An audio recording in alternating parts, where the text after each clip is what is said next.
Shalom. Bible Insight kali ini kita akan belajar dari kehidupan Daniel. Saudara-saudara, Daniel sebagai salah satu penasehat raja dengan hikmat yang dari Tuhan tampil begitu excellent di dalam melakukan setiap tugas-tugasnya. Sehingga dia menjadi kepercayaan raja.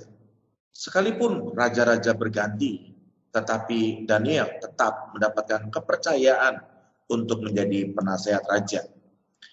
Namun ketika Daniel tampil atau melakukan bagiannya atau melakukan tugasnya dengan excellent, dengan luar biasa, bukan berarti bahwa orang-orang akan ikut berbahagia dan kemudian orang-orang akan bertepuk tangan atau mengucapkan selamat kepadanya.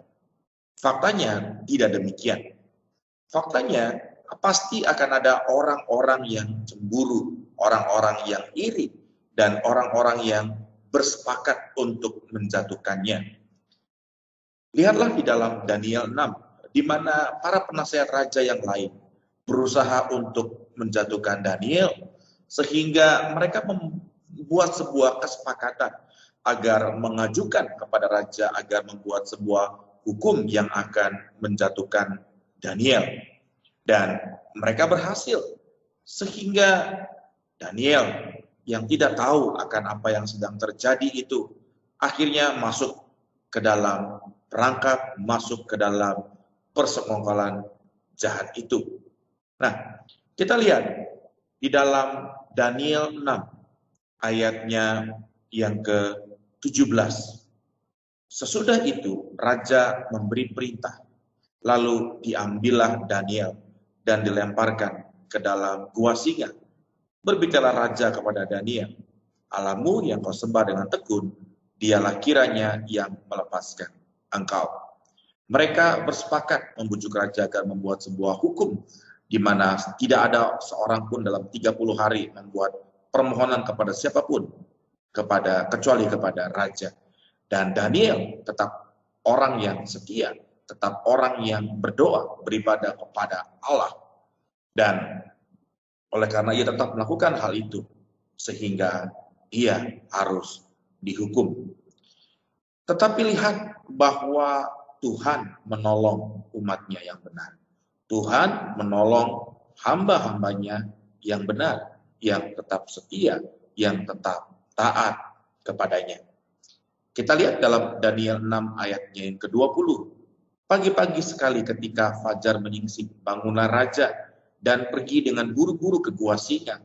Dan ketika ia sampai dekat gua itu, berserulah ia kepada Daniel dengan suara yang sayu. Berkatalah ia kepada Daniel, Daniel, hamba Allah yang hidup, Allahmu yang kau sembah dengan tekun, telah sanggupkah ia melepaskan engkau dari singa-singa itu? Lalu kata Daniel kepada raja, ya raja, kekallah hidupmu. Daniel dipakai oleh Tuhan dengan luar biasa, melakukan tugas dan tanggung jawabnya dengan excellent, karena Tuhan memberkati dan mengurapinya. Tidak semua orang bersuka cita akan hal itu. Tidak semua orang akan berbahagia dan bertepuk tangan dan mengucapkan selamat. Ada orang-orang yang akan bersekongkol, bersepakat menjatuhkan Daniel. Demikian juga dengan kita. Kita yang percaya bahwa Tuhan memberkati kita, mengurapi kita, melakukan setiap tugas kita di dalam pekerjaan kita dengan sebaik-baiknya. Jangan berharap bahwa semua orang juga akan ikut berbahagia dan mengucapkan selamat kepada kita atas promosi, atas kenaikan jabatan yang kita terima. Akan ada orang-orang yang cemburu, akan ada orang-orang yang iri, dan ada orang-orang yang bersepakat, bersekongkol untuk menjatuhkan kita. Tetapi lihatlah, Daniel ditolong oleh Tuhan. Sekalipun kesepakatan yang jahat itu tetap terjadi, tetapi Tuhan menolong dan menyelamatkan Daniel. Kita tidak bisa mencegah orang-orang bersepakat untuk menjatuhkan kita, tetapi mereka juga tidak bisa mencegah Allah untuk menolong kita. Sebab itu, tetaplah setia, tetaplah percaya kepada Tuhan, dan tetaplah lakukan yang terbaik, sekalipun orang-orang akan bersepakat, bersekongkol, menjatuhkan kita. Haleluya, Tuhan Yesus memberkati.